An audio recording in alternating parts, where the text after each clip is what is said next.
why this Iraq war veteran, this woman, has created panic in the Democratic Party.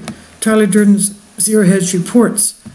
Hawaiian Democratic Congresswoman Tulsi Gabbard's just announced 2020 presidential bid has unleashed fury from both the right and the left, but more so from within her own party, and especially from corners long focused on regime change in Syria, and who generally lobby for a more muscular, boots-on-the-ground foreign policy from Ukraine to Syria to Afghanistan.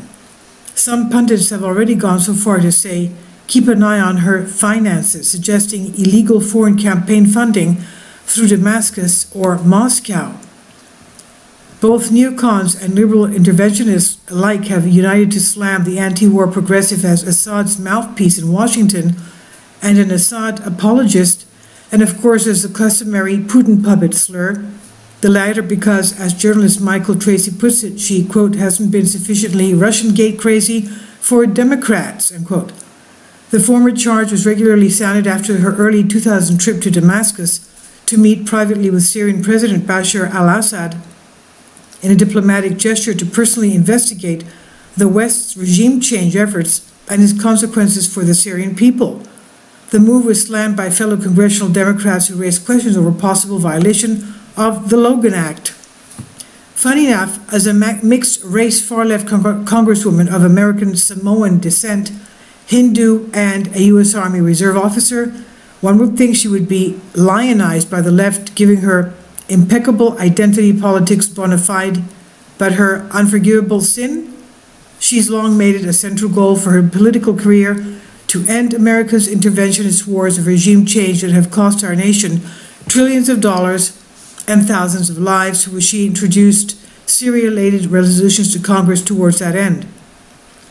She also accused Washington's covert regime change efforts as fueling the rise of ISIS and playing the protective big brother of al-Qaeda and other jihadists, a charge repeated just 2 days after the last nationwide 9/11 remembrance from the House floor. Considering that Congresswoman Gabbard herself is an Iraq war veteran and current Army Reserve officer who served in the aftermath of 9/11, it's all the more powerful and rare that a sitting Congress member would make such forceful comments exposing the hypocrisy and contradictions of U.S. policy. She's identified the primary impetus for her 220 candidacy as follows, quote, there is one main issue that is central to the rest, and that is the issue of war and peace, end quote. No doubt, this alone will send the Beltway Zero skin-in-the-game armchair hawks and theorists into foaming at the mouth rants of Gabbard, quote, endangering our national security, end quote, should she ever get anywhere close to clinching the Democratic nomination. The neocon smear machine has already revved into high gear, something consistent on both sides of the aisle.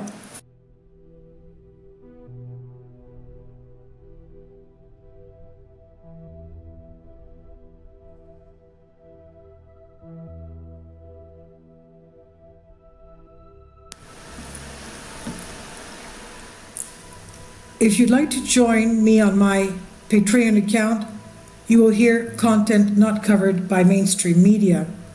These riveting stories will be based on my research, and I will state my opinions and give my personal insight on diverse and controversial subjects and world events not covered by mainstream media, and not supported by YouTube guidelines.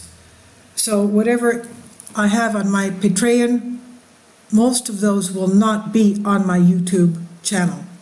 Please consider becoming a member today. More of the most significant and important videos will be on my Patreon channel. Your support helps me to continue my research and keeps this YouTube channel alive. And we depend on your support, your generous charity, because we help economically challenged families here in Athens, Greece, in Kapota, and we also help the young generation with university tuition and the community around our church. Thank you.